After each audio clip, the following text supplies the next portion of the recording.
Bom dia, doutora Gisele, pode falar.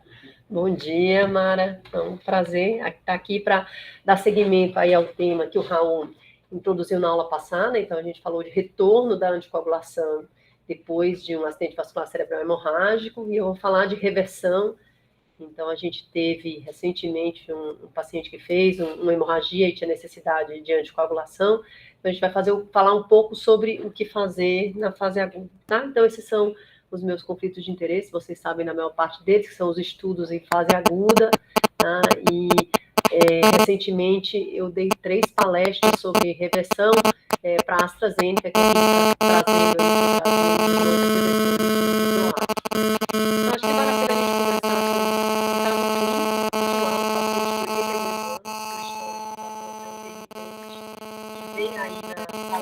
a gente parecia direito, disartria, além de uma sonolência 4 horas antes da admissão hospitalar. O paciente tinha fibração atrial, tinha dislipidemia e calcificação intermitente. Então, aqui a gente já pontua um paciente com chagas alto, com risco alto de embolia por essa fibração atrial, usando rivaroxabana, 20 mg por dia, hidroclorotiazida e simvastatina, com INAID de 18 e uma pressão de 190%. Então, aqui a topografia da lesão é bem sugestiva de uma topografia hipertensiva, então o paciente estava hipertenso na entrada, mas é um paciente que se encaixa em uma hemorragia intracraniana por uso de anticoagulação pelo SMASH-U, porque estava usando dose plena de rivaroxabana. Aqui, olhando para esse hematoma, todo mundo já tem o olho meio treinado, aquilo que a gente mostrou para o FES, o formato irregular, talvez uma lesão satélite aqui. Então, um paciente aí de alto risco para expansão, também pelo uso da anticoagulação. Então, só lembrando que hoje a gente tem essa ferramenta no nosso serviço, a disponibilidade da detecção automatizada pelo RAPID, da hemorragia intracraniana. Então, aqui vocês estão vendo a filmagem da tela de um celular. Essa paciente é uma paciente fictícia, tá? Então, aqui não tem dados de nenhum paciente.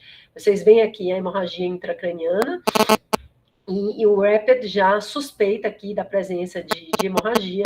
Então, isso é algo que eu acho que para os serviços que não tem disponibilidade de neuroradiologia, ajuda bastante. Aqui a gente precisa de uma conduta meio imediata. O AVCH é a lesão desprezada na neurologia vascular, Então, um paciente como esse, o paciente estava com 4 horas do início do sintoma, todo mundo na tomografia, esperando para chamar aí o hemodinamicista, abrir o vaso. Quando a gente encontra uma hemorragia como aquela da nossa paciente, todo mundo dá assim, uma descansada, como se a gente não tivesse muita coisa para fazer, e pelo contrário, Então, o que a gente vai discutir aqui é que o volume do hematoma e o crescimento do hematoma tem uma implicação bem grande, prognóstica, e que existem, assim, algumas condutas de literatura que podem mudar o quadro clínico desse paciente.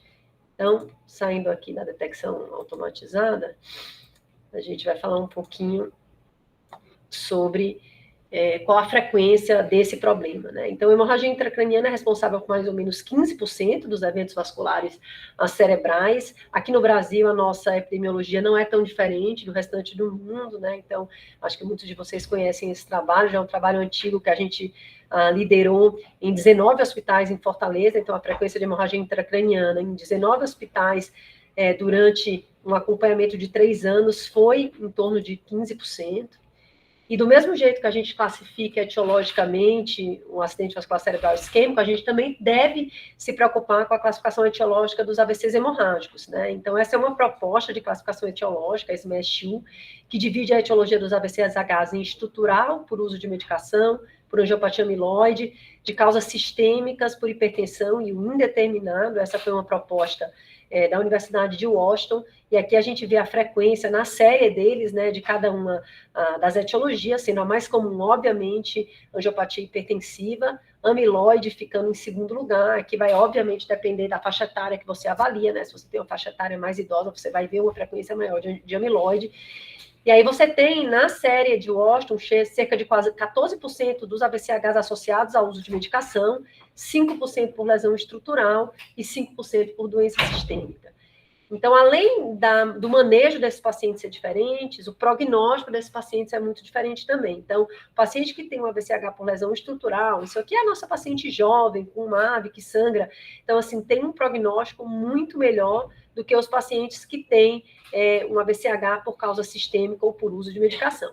Então, para a classificação do SMASH-U, existem os critérios clínicos. Então, qualquer paciente que está utilizando medicação anticoagulante, ele vai entrar na classificação como uso de medicação, como é o caso do nosso paciente, mesmo que ele esteja hipertenso e mesmo que seja um paciente com alguma doença sistêmica. Então, existem os critérios para a gente classificar como cada uma das etiologias, e é um critério meio que por eliminação. Então, vejam aqui como é ruim o prognóstico do paciente anticoagulado, né? E é próximo aos pacientes que sangram por causas sistêmicas, eles são aqueles pacientes com leucemia, hepatopatia, que tem a discrasia sanguínea. Então, o Luiz Libardi fez agora, há 2 anos, a tese dele de mestrado profissionalizante, classificando os nossos pacientes do ambulatório, os pacientes internados.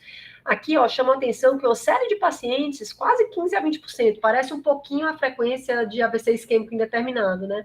Ainda fica com etiologia indeterminada, aquele paciente que sangra, não é hipertenso, não tem angiopatia amiloide, não está em uso de medicação, a gente não descobre a causa. A gente tem no nosso serviço uma frequência alta de AVC por etiologia estrutural, por causa das nossas MAVs, a gente é uma referência de MAV, mas a gente bate aqui com a literatura, né? Então, a maior parte AVCs hipertensivos, um pouquinho menos de amiloide, talvez reflita aí o nosso paciente menos, a nossa expectativa de vida mais baixa, né? Então, menos paciente idoso chegando no nosso serviço, e uma frequência de cerca de 12% de uso de medicação. Então, hoje, assim, a importância da gente discutir a reversão do paciente anticoagulado é porque a gente vive uma nova era do uso dos anticoagulantes orais para prevenção de AVC e embolia sistêmica, né? Então, a gente sabe de dados americanos que, ao longo do tempo, o uso de anticoagulante oral vem aumentando. Isso, na verdade, é um excelente dado, né? Então, a gente está conseguindo proteger mais pacientes, como esse paciente que às vezes chegavam usando nada, né? Paciente de 82 anos, que realmente tinha um Chagas-Vasque alto, então tinha indicação de uso de anticoagulação oral, muitas vezes chegava usando nada. A gente vê aí ao longo dos anos, de 2011 para cá, um aumento progressivo do uso de anticoagulação oral, e esse aumento, esses são dados aí, principalmente do Medicare americano, né, se dá às custas, principalmente, do uso dos anticoagulantes orais diretos, né? Então, desde a publicação dos resultados do estudo RELY, a gente vê um aumento progressivo do uso dos DOACs e uma queda significativa do uso de varfarina, né? E isso vem acontecendo também no nosso país, lembrando que a gente teve a quebra da patente de vários anticoagulantes orais direto, e hoje já tem mais de 20 anticoagulantes genéricos registrados que estão aí distribuídos nas farmácias, e a gente precisa estar preparado, né, para eventualmente reverter o uso desses anticoagulantes, né? E a gente sempre fala que esses anticoagulantes orais diretos são muito mais seguros do que o uso da varfarina, né? Então, isso de fato é real, né? Mas os sangramentos maiores e as hospitalizações ainda acontecem, né? Então, isso também é um dado do Medicare, mostrando uma frequência anual de cerca de 3% de sangramento maior no uso, com os pacientes usando os inibidores do anti-10A. Então, quando a gente fala de anticoagulante oral direto, a gente está falando do inibidor direto da trombina, que é a dabigatrana, que foi a primeira droga aprovada, mas principalmente do uso dos 3 inibidores de fator 10A, incluindo rivaroxabana, edoxabana e apixabana. Então, desses sangramentos, a gente tem uma frequência muito maior de sangramento gastrointestinal, felizmente, né, porque é um sangramento mais controlado, 25% de sangramento em outros sítios, né, e 9% de hemorragia intracraniana, incluindo hemorragia intraparenquimatosa e hemorragia subdural. A média de internação desses pacientes é em torno de 7 dias, né, e a gente tem uma mortalidade por todas as causas, de cerca de 11% desses pacientes com sangramento maior, né? E isso aqui é mortalidade dentro de 30 dias, e aqui mortalidade em 3 meses. Então, a mortalidade alta quando a gente fala, né, de uma frequência grande de pacientes utilizando essas novas drogas, que agora não são mais tão novas. Quando a gente compara os estudos clínicos, né, que aprovaram o uso dessas drogas, a gente tinha uma mortalidade em 30 dias de hemorragia intracraniana até maior, né? Então, no Aristóteles, que foi o estudo que avaliou a apixabana, essa mortalidade foi em torno de 45%. No ROC-TF, que avaliou o uso da rivaroxabana em pacientes com FA, essa mortalidade foi de 43%. Então, nos estudos aí que a gente chama de mundo real, e essa nomenclatura aí é um pouco questionável, né? Tem alguns investigadores que falam, quer dizer que o Aristóteles e o ROC-TF não foram feitos no mundo real, né? Foram feitos em Marte, em Júpiter, não. Também são dados de pacientes, mas a gente vê que no uso clínico, né, com os registros, a gente vê uma mortalidade um pouco mais baixa da hemorragia intracraniana associada ao uso dos DOACs. 27% no estudo de Xian, 26% no de Milling e 23% no de Collin, mas ainda é quase um quarto dos pacientes, né, que vêm a falecer. E hoje a gente tem dado não só do uso dessas drogas, né, para fibrilação atrial, como uso, inclusive, em doses menores, né? Então, achei super interessante essa frequência de sangramento da rivaroxabana, foi comparada no ROC-TF, né, em que a dose foi de 15 miligramas por dia de rivaroxabana, ou 20, né, 15 quando ajustada para a função renal, e a gente vê uma percentagem de 0,5% por ano de sangramento, e quando a gente avalia o uso, a frequência desse sangramento no COMPASS, que se vocês lembrarem, foi um estudo de 2,5 miligramas por dia com aspirina de rivaroxabana, né, para doença cardiovascular estável, ou tinha um braço do COMPASS, que era 5 miligramas 2 vezes por dia, essa frequência foi super próxima da frequência do ROC-TF. Com 5 miligramas 2 vezes por dia foi 0,5% por ano, e na associação de 2,5 miligramas com aspirina, que é eventualmente o esquema recomendado, de 0,3% por ano. Né, no Aristóteles, de 0,33 por ano, no Engage, de 0,39, que avaliou a edoxabana, e na dose de 30 miligramas, 0,26% por ano. Né. Então, assim, a gente não está falando de drogas que não sangram. Sempre que você dá um anticoagulante, a complicação é sangramento, né? Então, são taxas aí bem mais baixas do que quando a gente compara com os da varfarina, se vocês olharem aqui, mas são taxas que ainda preocupam. Né? Então, um dos maiores estudos é o do Xian, do Get With The Guidelines. Então, o Get With The Guidelines é um grande registro americano, né, de pacientes admitidos com AVC. Então, eles pegaram 9.200 pacientes com sangramento por apixabana, edoxabana e rivaroxabana, né? Então, com hemorragia intracraniana, mostraram uma mortalidade intra-hospitalar de 27%, em 30 dias, uma taxa do paciente ter morrido ou de ter sido encaminhado para internação em hospice, né, que é cuidados de fim de vida, em torno de 37%, né, então mais de um terço dos pacientes. Então, aqui só relembrando estudo a estudo, o estudo Aristóteles, 45% de mortalidade nos pacientes que têm hemorragia intracraniana usando a apixabana, e no ROC-TF, 48% de mortalidade. Isso, obviamente, custa bastante caro, né, para o país, né, então a gente não tem esses dados de custo de hemorragias graves, de hemorragia intracraniana com uso de DOAC no nosso país, né, mas só aí, olhando para os dados americanos, a gente vê que há uma diferença muito grande do paciente que tem um sangramento maior, ele é muito mais custoso para o sistema de saúde, né, e o paciente... Alguém apagou minha aula. E o paciente mais custoso é, sem dúvida, o paciente com hemorragia intracraniana, né? Então, muito mais do que o paciente com sangramento maior gastrointestinal ou por sangramento de outros sítios. A gente vê dentro da nossa neuro-UTI como são pacientes complexos, né? São pacientes que vão usar neurocirurgia, monitor de pressão intracraniana, todas as complicações possíveis e imagináveis. Então, esse é um paciente de alto custo para o sistema de saúde. Então, achei interessante porque a gente mostrou para o Feres aqui os sinais de neuroimagem de expansão do hematoma. A gente sabe hoje da literatura que, em geral, 33% dos hematomas que chegam na tua sala de emergência, Gabriel, você está lá de plantão, 33%, você for te pedir uma percentagem, você vai dizer, desses um terço vai expandir. Mas quem está usando anticoagulante, a gente tem dado que até 70% dos pacientes. E existem alguns marcadores que aumentam o risco, né, daquele hematoma expandir. Então, antes a gente achava que o hematoma intracraniano era uma doença estática. O paciente chegava, tinha sangrado, e aí você ia manejar edema, você ia manejar hipertensão intracraniana, mas a verdade é que não. Então, um terço dos pacientes que você está levando para a tua tomografia, eles estão lá sangrando na tua frente, né? Então, estão em sangramento ativo. E existem esses marcadores tomográficos que mostram aí o risco de expansão. O primeiro deles que a gente começou a estudar foi o spot sign. Então, vários serviços europeus e americanos que faziam angiotomografia para pacientes com AVC passaram a ver que alguns pacientes tinham, na sequência de angiotomo, esse extravasamento para dentro do hematoma, e de que isso provavelmente era um retrato daquele vaso babando ainda, né? E de fato é.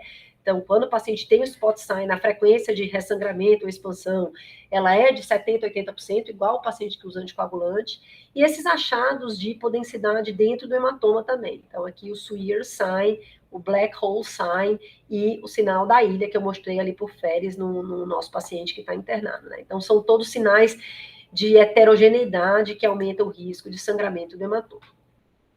Com os estudos de manejo pressórico nos pacientes com hemorragia intracraniana, alguns scores foram propostos, né? Então, esse foi um score que foi proposto com base no estudo INTERACT-2. Para quem desconhece o estudo, esse foi o maior estudo de controle pressórico em pacientes com AVCH, né? Então, a gente, aqui na escola, foi líder nacional desse estudo.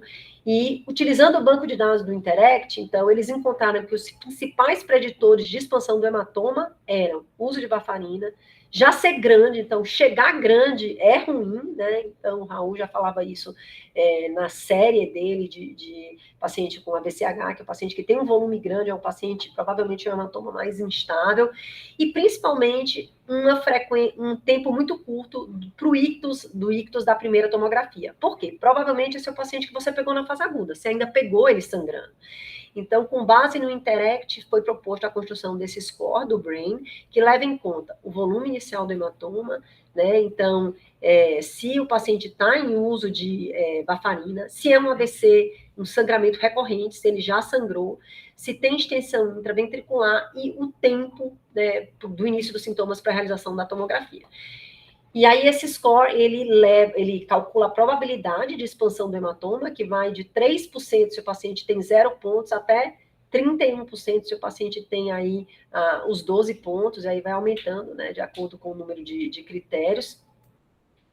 E é um score que, apesar de ser um score interessante, porque foi feito numa população multinacional, porque o INTERACT foi um estudo que incluiu vários países, né, inclusive países latino-americanos, é um score um pouco complexo de aplicação, né? Você precisa de vários dados, só leva em conta o sangramento com a varfarina, o uso da varfarina, porque na época a gente não tinha muitos pacientes utilizando o DOAC, então, na época da realização do INTERACT, a gente ainda nem tinha aprovação de todas as drogas anticoagulantes diretas no Brasil, então é um score que tem essas limitações.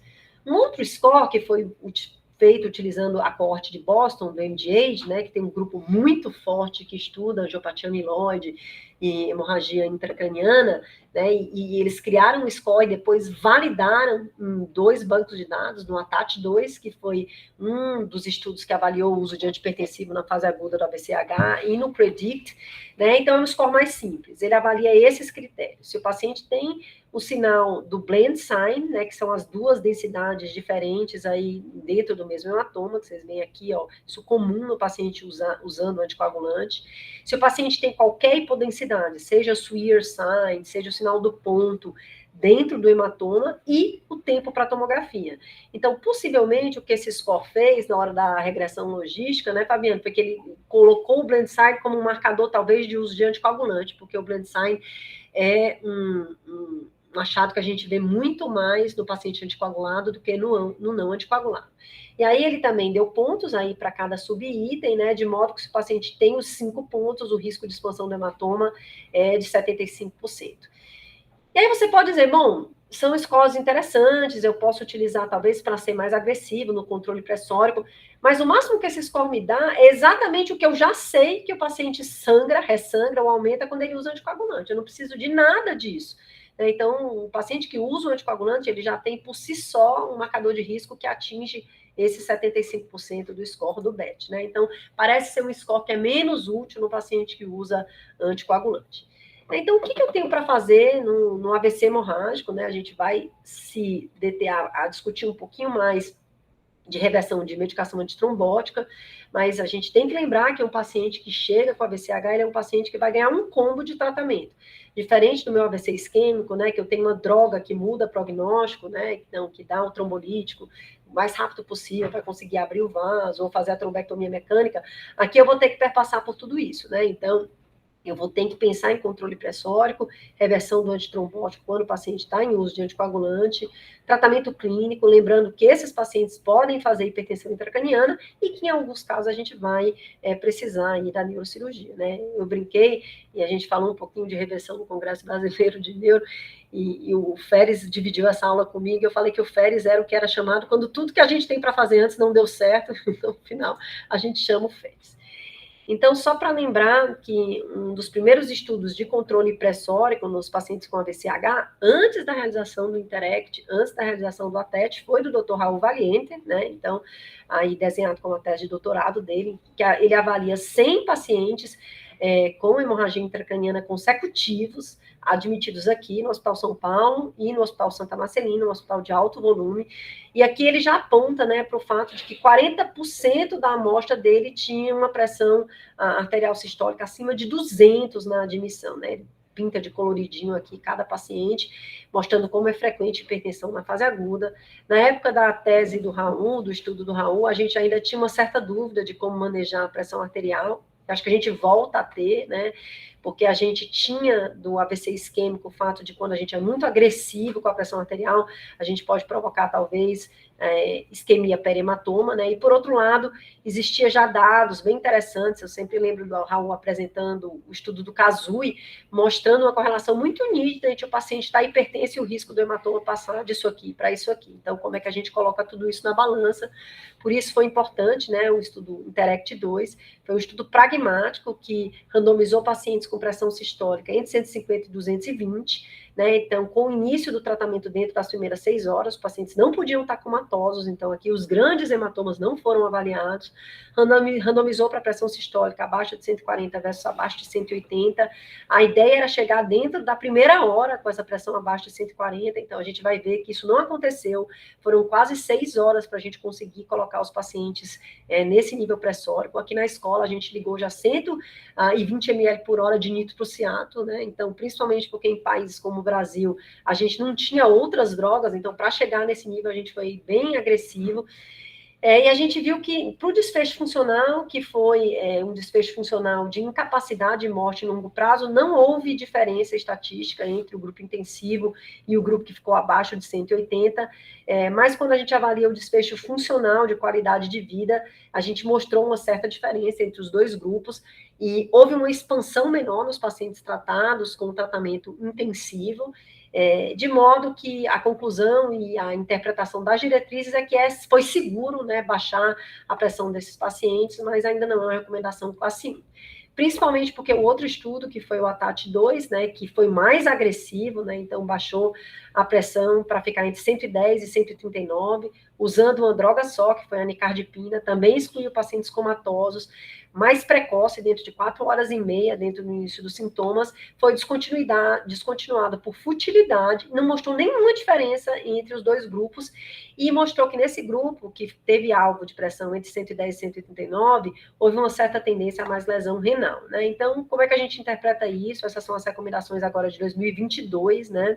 Então, continua se falando que no paciente com pressão entre 180 e 220, né? Então, a gente reduzir a pressão para abaixo de 140, né? Parece ser seguro, né? Para abaixo de 120, não, né? Com base aí no estudo ATET, mas não é classe 1 de evidência, vê que a gente não tem nenhuma classe 1 aqui para manejo pressórico, porque nenhum estudo atingiu o desfecho principal de morte, de evitar a morte e incapacidade em longo prazo.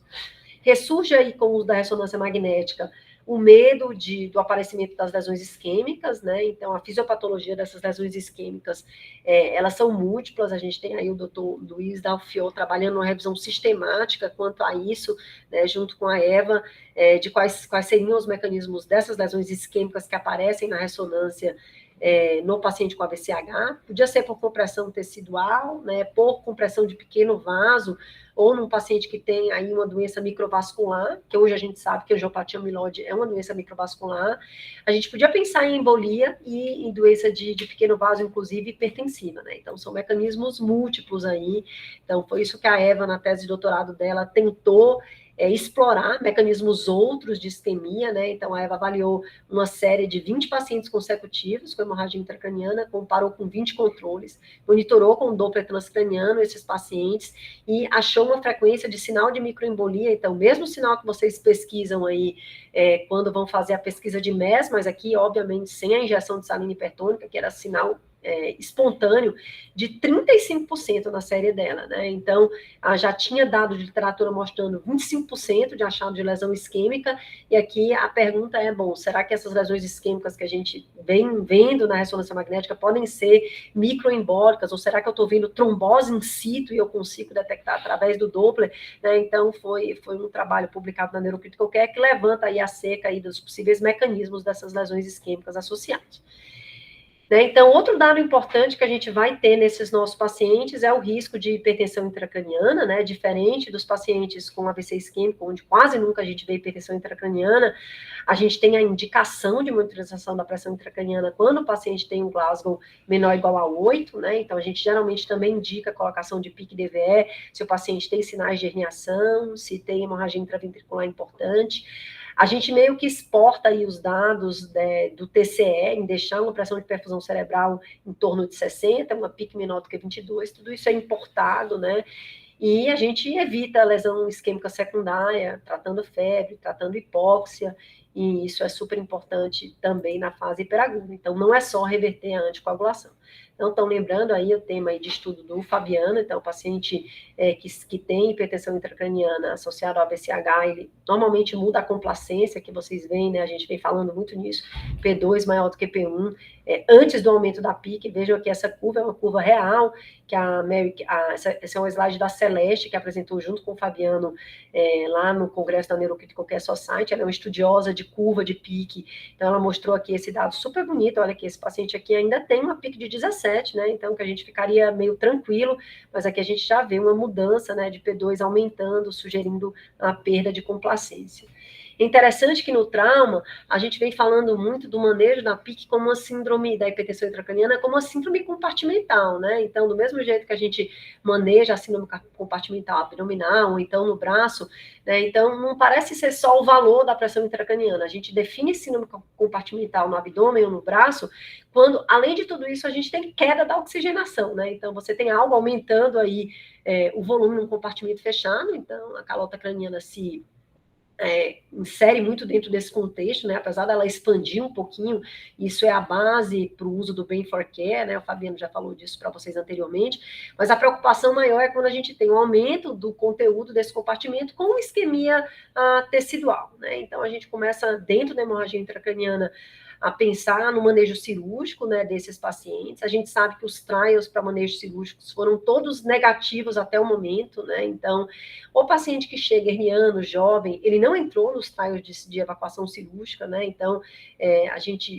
os trials tentaram mostrar que operar o paciente precocemente teria aí um benefício por atuar na fisiopatologia da lesão secundária, né? Então, na toxicidade induzida por ferro, no aumento secundário, no manejo da pressão intracraniana, mas a gente não tem aí a prova de que isso de fato funciona e até o momento. Então, hoje a evacuação cirúrgica, ela é reservada para esses pacientes com hematomas grandes, paciente jovem, com herniação, porque esses pacientes não entraram aí nos estudos, né?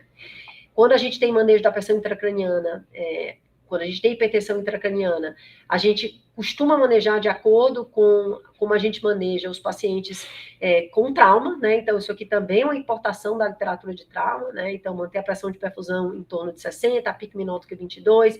Então, a gente começa com as medidas profiláticas. É um paciente que a gente, se tem indicação cirúrgica, como aquele paciente, a gente vai ressecar, a gente usa terapia osmolar, usa hiperventilação de maneira transitória, né? Pode pensar, inclusive, em hipotermia terapêutica, embora os estudos em trauma tenham sido negativos, a gente tem pouco aí benefício e muito poucos estudos em pacientes com AVCH, e a gente vai deixar esses últimos tiers de manejo, né, da hipertensão intracraniana para pacientes refratários, que é o uso de barbitúrico e, eventualmente, cranectomia descompressiva.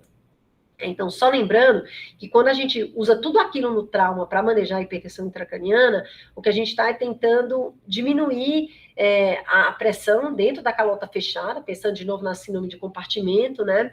E melhorar a complacência cerebral. Quando a gente trata o paciente cirurgicamente, o que a gente está tentando é um outro conceito. A gente está tentando, na verdade, aumentar o volume do continente, né? Então, a gente está tentando expandir aí o espaço para onde aquele tecido cerebral pode crescer. Né? Então, a gente tem isso super bem documentado no trauma. Lembrando que no trauma, os estudos de cranectomia descompressiva também não foram precoces, também não foram benéficos, né? Então, resta ainda a gente saber, dentro da hemorragia intracraniana, qual é o papel aí da hemorragia.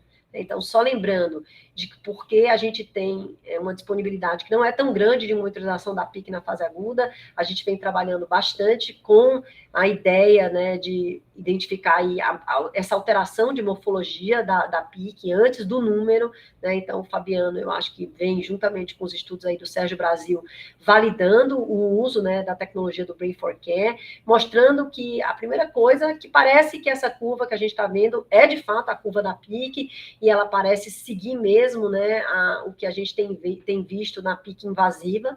Então, talvez pensar nessa ferramenta como uma ferramenta de triagem, né? Então, esse é um gráfico super bonito aí da publicação do Fabiano, que mostra que o comportamento do Brain for Care é bem semelhante ao da PIC invasiva, né? E que todos os pacientes e aqui só lembrando que o Fabiano estudou pacientes com AVC, aqui a gente não está falando de trauma, né? Diferente dos outros estudos, né? Que incluíram bastante pacientes com trauma, todos os pacientes que tinham PIC maior ou igual a 20 tinham P2 maior do que P1, né? Então, mostrando que realmente, assim, parece ser uma técnica para triagem, né? Quando você faz e o paciente não tem P2 maior do que P1 e ele tem rebaixamento de consciência, talvez você deva pensar em outras causas para explicar aí o rebaixamento daquele paciente. Então, esse é um artigo super interessante, eu não sei porque está aparecendo aí tão borrado, talvez porque eu fiz no MEC, mas do Greer, do Milford e do Giuseppe Citério, falando de manejo da hipertensão intracraniana no paciente com trauma. Só que eu acho que esse manejo ele se aplica bastante a outras doenças, não só ao trauma. Né? Então, quando a gente fala daquele Tier 1, Tier 2 e Tier 3 para manejo de hipertensão intracraniana, né, o que eles propõem nesse artigo é que esses tiers, não, dependendo do momento onde o paciente está, eles vão depender não só da pressão intracraniana, como da oxigenação tecidual cerebral, pensando de novo naquela síndrome compartimental, né? Então, a evolução rápida de Tier 1 para Tier 2 para Tier 3, ela vai acontecer de uma maneira muito acelerada quando eu tenho um paciente aqui nesse quadrante, que é um paciente que tem hipertensão intracraniana, né? Então, a PIC está alterada e a oxigenação tecidual está alterada também. Então, eu não vou ser leniente de passar lentamente por cada um aí desses passos, né? Então, eu já vou provavelmente migrar rapidamente para condutas alternativas, né? Então, vejam aqui que no trauma eles sugerem até aumento aí da fração de inalação de oxigênio, quando você tem queda da oxigenação tecidual. Se isso aqui se aplica para o paciente com hemorragia intracraniana ou para o paciente com AVC por outras causas, é aí bem questionável. E algo que tem se falado muito em trauma também, que a gente fala pouco na doença vascular cerebral, é da carga de hipertensão intracraniana, né? Então, assim, parece que o prognóstico tem uma correlação muito grande de quanto tempo aquele paciente fica com a PIC aumentada, né? Então, aqui é um paciente que está nesse quadrante, mas que tem oxigenação tecidual normal, eu teoricamente poderia ficar tranquilo, mas essa carga ao qual ele é exposto a pressões intracranianas muito elevadas tem uma implicação prognóstica em longo prazo. Então, tem se falado muito em dose de hipertensão intracraniana. Né? Então, hoje a gente migra para ter talvez uma multimodalidade na detecção, quando a gente usa métodos não invasivos, né? Principalmente quando o método invasivo não está disponível, né? Então, esse é um artigo da Chiara Roba, que o Fabiano sempre gosta de citar, que associa aí os diversos métodos não invasivos que a gente tem, então, transtorno de nervo óptico, Doppler transcraniano, né? E a gente tem uma publicação do Fabiano também, fazendo essa associação de métodos, e talvez essa possa ser uma maneira da gente triar de maneira adequada esses pacientes, né? Bom, mas depois de falar de tudo isso, vamos chegar um pouquinho aí no tema da nossa aula, né? Que é, de fato, a reversão desses pacientes. Então, vamos lembrar que o volume do hematoma é um grande determinante do prognóstico em longo prazo. A expansão do hematoma vai, obviamente, aumentar o volume, fazer com que aquele paciente piore. E a gente tem muito claramente o que a gente faz com os pacientes que estão em uso de vitamina K, né? Então, nem vou me deter muito a isso, mas é só lembrar que esse ainda é o grande... A grande percentagem dos pacientes dentro do SUS, né? Então, a gente tem estudo clínico mostrando que usar o plasma fresco congelado, né, é melhor, usar o complexo protrombínico é melhor do que usar o plasma fresco congelado, né? Então, se o paciente tem um INR maior ou igual a 2, é classe 1 de evidência, você começar com um complexo protrombínico de 4 fatores, a dose usual é entre 25 e 50 unidades por quilo. Quando o RNI está entre 1,3 e 1,9, ele ainda não está normalizado, né? Então, aqui é indicação classe 2B, mas ainda a gente deve tentar usar o complexo protrombínico. Quando você não tem o complexo protrombínico disponível, você vai usar o plasma fresco congelado. E lembrando que o uso da vitamina K só vai permitir com que esse paciente reconstitua os fatores vitamina K dependentes, né? 2, 7, 9, 10, mais para frente. Então, a vitamina K endovenosa, ela não é um tratamento para hemorragia associada ao antagonista de vitamina K. E aqui a gente chega na era dos anticoagulantes orais direto, né, em que a maior parte dos nossos pacientes em breve vão estar usando dabigatran, o inibidor de fator 10A, né, e aí a gente tem 2 reversores que foram aí aprovados, que é o idarucizumab, que é a droga que reverte a dabigatrana, e o andexanet alfa, a droga que reverte os anti-10A, inclusive a heparina de baixo peso molecular, que teriam por diretriz aí classe 2A de evidência, né. Então vamos falar um pouquinho, né, desses reversores. Então, o idarucizumab foi a primeira droga aprovada, tem aprovação na Anvisa, né? Então, é uma droga que é um anticorpo monoclonal contra a própria dabigatrana, né? Então, ele vai lá e desliga aí a ação da dabigatrana de maneira imediata. Do ponto de vista sorológico, né? Então, aqui nesse estudo que analisou a capacidade do idarucizumab de reverter o uso da dabigatrana, incluiu 301 pacientes, né? Então, desses 301 pacientes, a gente tinha 98 pacientes com sangramento intracraniano, 137 com sangramento gastrointestinal. Alguns pacientes entraram nesse estudo porque precisaram reverter de maneira eletiva para procedimentos cirúrgicos aí o uso da dabigatrana, então completando aqui a série. E nesses pacientes o que a gente mostrou foi que realmente assim, o tempo de trombina desliga quase que imediatamente, olha, minutos aí após a administração da droga, o tempo de trombina normaliza, né? E a atividade da droga, que também foi dosada nesse estudo também, ela é indetectável com minutos aí do uso da dabigatrana, do idarucizumab, né?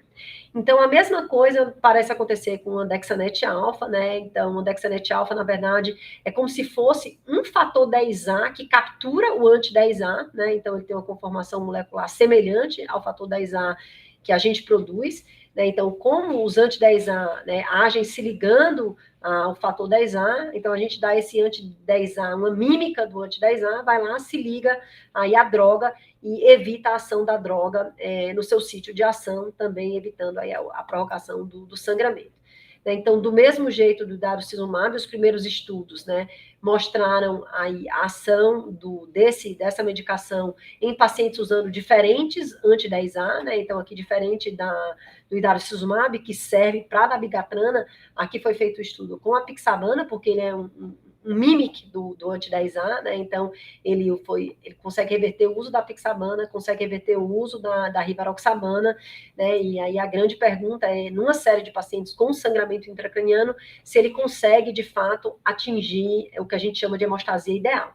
Então, esses foram os 2 estudos, a gente tem o estudo inicial e depois o estudo de segmento, utilizando essa droga, foram 352 pacientes com a média de idade de 77 anos, todo mundo usando inibidor do anti-10A, principalmente a pixabana e rivaroxabana, né? Nessa série, a gente teve 82 pacientes que atingiram uma homeostasia excelente. Aqui a gente não tem a série inteira, porque também teve paciente que recebeu a droga para reversão, para cirurgia eletiva, né? Então, paciente que não tinha sangrado. Essa hemostasia excelente foi considerada, aconteceu em 85% dos pacientes com sangramento em trato gastrointestinal e 80% dos pacientes com hemorragia intracraniana. Essa hemorragia ideal na hemorragia intracraniana foi analisada através da expansão do hematoma, né? Assim que a gente vê se a hemostasia foi ideal ou não. Aqui houve 10% de evento trombótico, né? Então esse número chamou atenção, inclusive chamou a atenção do FDA. A maior parte em longo prazo, não imediatamente ao uso do Andexanet alfa, né? Então os autores sugerem que provavelmente esses eventos trombóticos se associaram ao não uso do anticoagulante, que os pacientes não puderam voltar a usar o anticoagulante, com mortalidade de 14% em 30 dias. Que vejam bem, uma mortalidade bem mais baixa do que aquela que a gente cita nos estudos de mundo real, né? A gente não está falando mais de 40%, 27%, é uma mortalidade de 14%, mas aqui não é só hemorragia intracraniana, tem outros sangramentos maiores também. Aqui, a atividade anti-10A é com as 3 drogas, né, com a pixabana, né, então mostrando que realmente você parece reverter aí a ação da pixabana, da rivaroxabana, um pouquinho menos da enoxaparina, né, então aqui dosou-se a droga mesmo. O Demchuk, que é um investigador canadense, pegou desse estudo do Andexanet alfa somente os pacientes com hemorragia intracraniana, né? Então, ele pega aqui 128 pacientes com hemorragia espontânea, né? Então, o volume de hemorragia na entrada em torno de 9,5 ml, né? E aí ele faz a comparação se houve modificação do volume do hematoma em longo prazo. Isso aqui chamou muita atenção, olha, gente. Na verdade, a mudança absoluta do volume do hematoma desses pacientes foi de 0, a mediana de 0.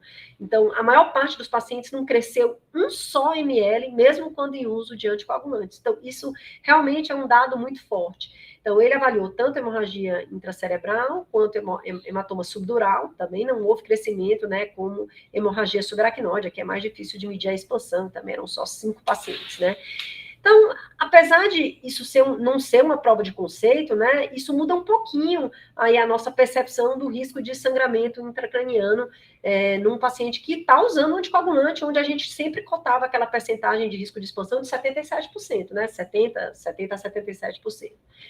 Isso foi um estudo, né, utilizando uma técnica estatística que a gente chama de score de propensão, ou propensity score, né, então a tradução é ruim para o português, então a gente acaba utilizando o propensity score mesmo, que foi um estudo que avaliou o uso do Andexanet alfa versus o complexo protrombínico de 4 fatores nos pacientes com hemorragia associada ao uso da rivaroxabana.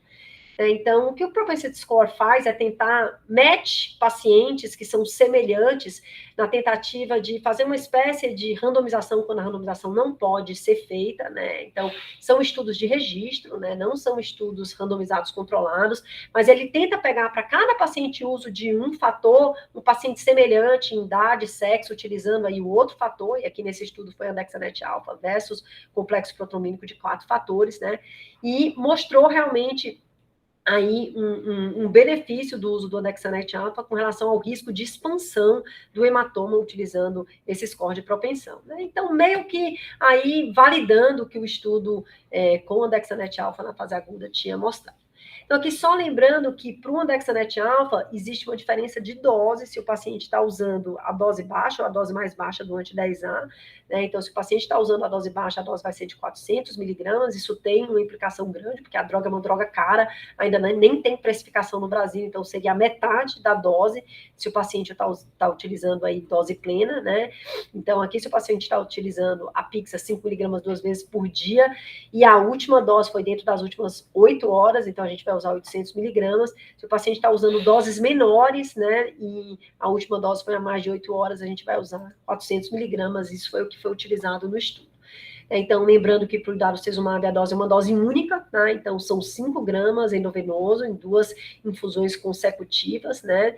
Então aqui a supressão do tempo de trombina acontece de maneira meio que imediata, dentro dos primeiros 15 minutos, e aqui a gente já falou um pouquinho das doses diferentes do Andexanet alfa, a depender da dose do anti-10A que o paciente está usando. O que as diretrizes dizem para a gente hoje, né? Então, as diretrizes já consideram, né? Então, aqui a gente tem uma revisão de várias diretrizes aqui, até mais antigas, 2018, 2019, já sugerindo aí o uso do darucizumab e do Andexanet alfa, né? Aqui é uma diretriz um pouquinho mais recente, mostrando essa análise de decisão, né? Então, o paciente tem que ter, e aqui a gente está falando de uma hemorragia maior, né? Então, a hemorragia intracraniana, para a gente, sempre se encaixa como hemorragia maior, e aqui ele analisa aí o quanto a gente deve utilizar de acordo com cada um dos anticoagulantes que você está usando. Então, vamos voltar aqui para a velha e boa varfarina. Então, lembrar, complexo protrombínico de 4 fatores, vitamina K, para o paciente conseguir refazer aí o seu estoque dos fatores vitamina K dependentes, o uso da protamina nos pacientes e uso de heparina, né? Nos inibidores diretos do anti-10A, Rivaroxa, Apix, Edoxa, Betrixaban, que a gente não tem aqui, e eventualmente o Clexane, mas lembrem que no estudo do Anexa, o efeito para o Clexane foi um pouco pior do que para os orais, né? Então, se o paciente tem uso recente, né? Então, se ele tem mais de 24 horas de uso, lembrem que a meia-vida dessas drogas é em torno de 12 horas, né? Então, se ele já usou há 24 horas, a função renal é normal, não teria tanto sentido você seguir para reversão. E para o dabigatran, a mesma coisa, o idarucizumab, quando não tem idarucizumab, aqui a sugestão de diálise, porque o dabigatran é dialisado. Então, aqui a diretriz do European Stroke Organization, né? Então, super semelhante, reverter a vitamina K dependente, os pacientes em uso de antivitamina K. Lembrando que o normal, gente, é um INR abaixo de 1,3, então você está com 1,4, 1,5, você tem que continuar aí a reversão. Para o fator anti-10A, a primeira linha sugerida, andexanet alfa, principalmente no paciente que tem uso recente, e para o dabigatran e dapsizumab, né? Então, do American College, a mesma coisa, né? Lembrando que aqui eu acho que a grande diferença do uso de um trombolítico é que a reversão do anticoagulante era só uma pecinha do quebra-cabeça no manejo desses pacientes, né? Então, se você não fizer tudo aquilo que a gente discutiu inicialmente, manejo de pressão intracraniana, manejo de todas as complicações, realmente reverter não vai mudar o prognóstico desses pacientes, porque eles ainda vão fazer todas as complicações aí que podem ser feitas. Então, o tratamento de suporte aqui, ó, tá em todos aí as diretrizes. E a nossa diretriz recente, de 2022, também recomenda, como classe 2A, o uso do idarucizumab para o paciente utilizando o dabigatran e o uso do andexanet alfa para o paciente utilizando anti-10A. Então, só voltando aí à aula do Raul, né? Lembrando que não adianta nada a gente tirar o paciente da fase hiperaguda e deixar ele morrer de trombose em longo prazo, né? Então, quando ele tem indicação de reversão e de reinício da anticoagulação anal, a gente deve considerar o uso dessa anticoagulação oral, né? Então, esse foi um estudo em cluster que randomizou unidades na Alemanha, não só para reverter um anticoagulante, e aqui era muito mais vitamina K, porque era 2015, né? Mas já tinham alguns pacientes com uso de DOAC, mas controle pressórico e retorno da anticoagulação nos pacientes com indicação de retorno da anticoagulação. Então, fazer esse bundle se associou a uma melhora considerável de prognóstico em longo prazo, quando comparado com os pacientes com as unidades que não fizeram esse bundle, né, de fazer as 3 coisas: reverter, controlar a pressão arterial e retornar aí a anticoagulação. Então, o que a gente tem de retorno da anticoagulação, então aquela pergunta do Férez, voltando aqui para o nosso paciente, quando é que a gente vai considerar, e eu não vou me estender muito, porque o Raul falou super bem disso na aula passada, né? Então, se o paciente tem aí uma hemorragia que é hipertensiva, a pressão está controlada, a topografia é uma topografia de hipertensão, né? Se a gente tiver realmente tudo isso muito bem controlado, com 4 a 8 semanas, a gente vai considerar o reinício. No paciente que tem uma contraindicação absoluta, né, que é um paciente que, por exemplo, tem uma hepatopatia, ou um paciente que tem uma angiopatia amiloide, claro, com sangramento prévio, ou considerar o cortical, a gente vai considerar no paciente com FA, oclusão do apêndice atrial. Né? Então, lembrando aí também do que a gente discutiu, acho que eu até mandei esse slide para vocês no grupo, na aula passada, né? Então, que os estudos de registro parecem que sugerem o benefício do retorno da anticoagulação, tanto no paciente com sangramento gástrico, quanto no paciente com hemorragia intracraniana, mas a gente tem aqui 2 estudos que não conseguiram demonstrar esse benefício, né? Comparando aí o reinício com droga segura, né? O Solstat, o Apache EF. Vamos esperar o resultado de 5 estudos aqui que vão tentar responder essa pergunta em longo prazo, com bastante paciente a ser incluído, ó, 700 pacientes, 1.200 pacientes, para a gente, de fato, saber, né, se retornar essa anticoagulação é seguro ou não nesses pacientes. Eu acho que essa dúvida ainda permanece. A gente continua tentando retornar para os pacientes que têm baixo risco de sangramento e que têm hemorragia, pelo menos do ponto de vista etiológico, considerada como hipertensiva. né? Então, só para terminar, então, o tratamento do AVC hemorrágico vai ser sempre aí uma condução, existe um checklist, né? Então, esse é o algoritmo do ANLS, mostrando que você deve se preocupar com cada passo, né? Então, proteger via aérea, oxigenar bem o paciente, saber se houve uso de medicação anticoagulante, controlar a pressão, fazer hemostasia, né? E hoje a gente tem a indicação do uso do complexo protrombínico de 4 fatores para o paciente que está usando inversores, para os pacientes que estão usando os anticoagulantes diretos. Alguns pacientes vão precisar de cirurgia, então a neurocirurgia tem que sempre entrar no caso de maneira precoce, né, e sempre lembrar das complicações como hipertensão intracraniana, crise epiléptica, que devem ser manejadas. Obrigada, gente. Então, aí os nossos fellows aí na reta final.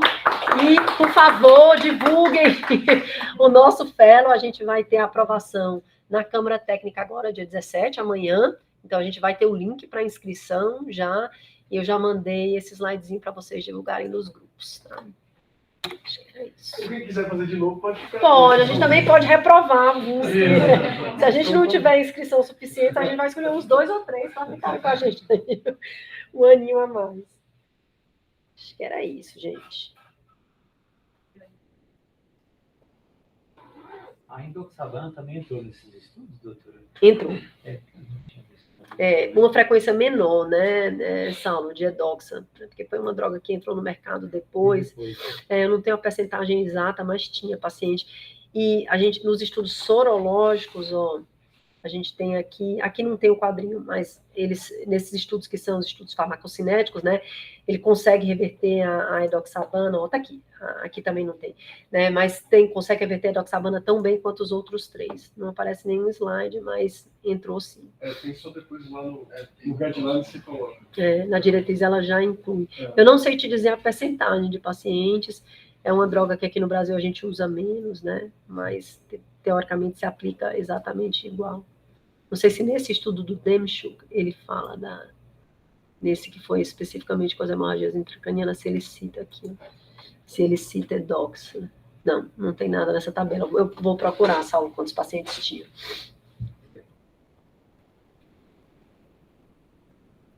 A parte boa para lembrar sempre, né? Então, sempre que é 10 lá, tem um X no meio. Então, a Dexanet, na verdade, isso é por querer, né? E o domegatrana tem o DA também do Sisumab. Então, é uma tentativa mnemônica de ajudar, mas não é a decoreba toda brasileira que gosta de a ideia é essa mesmo. Não, deixa eu falar. Eu tinha uma dúvida só. A conduta, quando a dose... Se eu tenho um paciente que está usando, enfim, a gente já viu pacientes que têm algumas comorbidades ou que não sabe usar direito a medicação, então uma supradose ou funções como renal crônica e hepatopata que acabam colocando mesmo assim, a conduta acaba levando mais como se fosse as doses maiores, né? Sim, sem dúvida. Se é supradose, porque não tem estudo com dose maior do que essas que entraram no estudo, né, Van? Então, o máximo 800 miligramas e Dapsizumab, que é aquela dose fixa. O valor do Dapsizumab e do Dexanet nos Estados Unidos, você sabe? Eu não sei de cabeça, mas é uma coisa meio estratosférica. Lembra, Mara? Eu até cheguei a perguntar isso quando eu fui dar essa aula, mas assim, é bem caro. Tá? Então, assim, é para pacientes que são pacientes bem selecionados. Não, o próprio PCC, a gente tem dificuldade em alguns hospitais de prescrever pelo preço. Eu fico imaginando quando a Anvisa aprovando o Ilacizumab, depois o Dexanet chegando, em que contexto vai ser liberado, né? E como que a gente vai conseguir essa aplicação na prática. Eu acho que no início, assim... A impressão é que certamente, assim, as fontes pagadoras vão utilizar, né? Existe em saúde suplementar uma regrinha que a maioria dos planos fazem, que é, quando está internado no hospital, normalmente procedimentos de urgência, e isso é considerado uma urgência, uma emergência. Eles costumam ser liberados, mas aí vai ter, contrato comercial, né? Aí cada fonte pagadora vai ter o seu jeito de cobrar, não cobrar, cobrir, não cobrir, né? É uma coisa que, salvo engano, não tem naquele rol da ANS, né? Isso aí. Não tem. Então, assim, é muito liberal, né? Vai ter fonte que vai liberar e vai ter fonte que não vai liberar. Se eles quiserem não liberar, eles estão dentro do direito deles de não liberar. Oi, pessoal. Oi, Raul. Oi, Raul. Aqui uma pesquisa rápida de internet. Pacote de Andexanet, 4 ampolas de 100 miligramas, estimativa de preço, isso para, se você estiver em Portugal, 20 mil euros. É, isso que eu Uma vi. coisa assim, tá? E do Idarucizumab, Raul? Vou passar aqui já. Essa questão de cobertura vai ser um problema, né? Você vê que existe a previsão no final desse mês daquelas drogas serem publicadas diminuindo, né, o resultado das drogas para Alzheimer. Isso aí vai ser um problema muito sério. E se uma vez aprovado, se o FDA aprovou um que não era nem positivo, imagina se isso vier positivo. A segunda que fizeram relação parcial no Congresso foi a mesma coisa dessa aprovação. O CDR, soma de caixas, que a expectativa era de 2 a 3 caixas, ganhou 0,2 caixas, o pezinho veio menor que 0,05 vão liberar. É triste para a humanidade, porque a gente está no caminho errado e a gente vai insistir no caminho errado. Então, assim, essa questão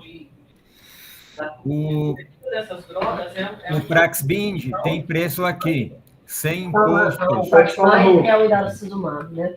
Um frasco de 50 miligramas por ml, aliás, 2 frascos, né? 50 ml, 10.500. Reais? Sim. Tá bom, tá Tá de graça, baratíssimo. tá de graça. É troco. É que ele já tem. Vamos começar a perceber, então, tá brincando, pessoal. Você sabe que, inclusive, a Behringer fez uma proposta de corresponsabilidade do Ministério da Saúde super interessante, que era o seguinte, eles propuseram que o Ministério da Saúde incorporasse a dabigatran para profilaxia de fibrilação atrial, e eles, como empresa, se responsabilizavam a bancar no SUS toda a redação com o Idarucizumab para qualquer complicação e o trombolítico para quando falhasse quando o paciente tivesse AVC isquêmico. Então, era uma coparticipação, mas o Ministério da Saúde não tocou. Assim, que seria, realmente um combo, né, interessante, assim, né, porque você está incorporando a droga para volume, acreditando que a sua droga é uma droga segura, porque se eles estão se propondo, é que eles vão pagar esses 10 mil para poucos pacientes, é verdade, né, a gente vê pouco, e pagariam eventualmente uma falha. Da empresa arcar com essas complicações da própria intervenção. Interessante. Agora, a gente, dentro da neurologia, é um nicho de muito mais uso de 10A mesmo, né? Muito mais apixabana do que qualquer outra droga. Os resultados são resultados robustos, mas é isso. Não é uma droga só que muda prognóstico. A gente viu os genéricos chegando, então é só uma droga de alta tecnologia, mas quem sabe não vai se conseguir, né? Daqui a pouco quebrar a patente e produzir isso, porque eu acho que realmente, assim, dentro das peças de quebra-cabeça, né? O de manejo da BCH, olhando para o dado do estudo do Densko, o cara que está usando essa droga e usa o reversor, ele não aumenta o hematoma, né? E isso para mim está muito claro. Então, assim, esse é o dado eu mais... estudando isso, eu quero que me dê isso aqui, porque realmente parece que congela o hematoma, só que não é que eu vou dar isso igual trombolítico e vou, pronto, resolver o problema, né? Dependendo do volume do meu hematoma, se aquele meu hematoma tiver 30 ml, eu posso precisar evacuar o hematoma, manejar a pressão intracraniana e por aí vai, né? Então, todas as complicações inerentes a algo que já está lá, né? Já aconteceu, então eu não vou conseguir reverter a lesão que já ocorreu. Então, é uma peça do quebra-cabeça. Agora, que é uma peça que parece interessante, ambos, né? Tanto o Idarucizumab quanto a Andexanet alfa, parece, né? Aí vem toda a questão de realmente custo, né? De como é que a gente maneja isso dentro do país, um país que paga terapia para ela, para esclerose múltipla, né? Então, terapia super cara, então, exatamente, para a ANE. Então, assim, por que não para o nosso doente, né? Então, eu acho que a gente tem que pensar que o certo é incorporar, né? Então, mais para frente, claro que precisa do custo-efetividade. Muito, para a gente tem uma terapia que muda eficácia, efetividade, prognóstico clínico em longo prazo, que é a trombectomia, que ainda não está aqui na nossa rede. Então, assim, se for para pagar isso ou pagar a trombectomia, é óbvio, né? Mas, assim, acho que tem que pensar no contexto de outras doenças que são pagas e que acho que a gente não pode se resignar, né? Então, assim, algo que parece que funciona para estancar o hematoma, entendendo aí as limitações. E se você tiver com tudo disponível, você vai usar, né? Então, se você tiver de plantão lá no Einstein, na sala de emergência, chegar um sangramento por 10A, eu vou usar isso aqui, não tem dúvida nenhuma. Muito bom. Muito bom. E um inibidor muito melhor do que dessas outras